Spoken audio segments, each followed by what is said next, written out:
যখন ছিলাম 12 ছিলাম না তো কারো রসের কথা প্রথম শোনা যখন আমার 13 ভোমরা কেন মধুর লটে ভোমরা কেন মধুর লটে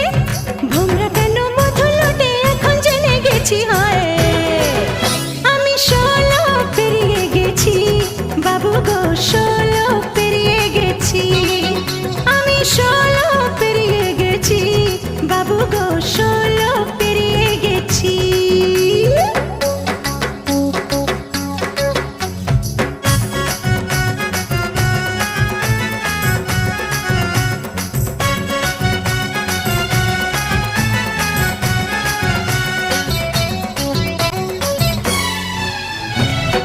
যখন পার আগুনে ছারখার 15তে জোয়ার এলো নদীতে আমার 14 যখন পার আগুনে ছারখার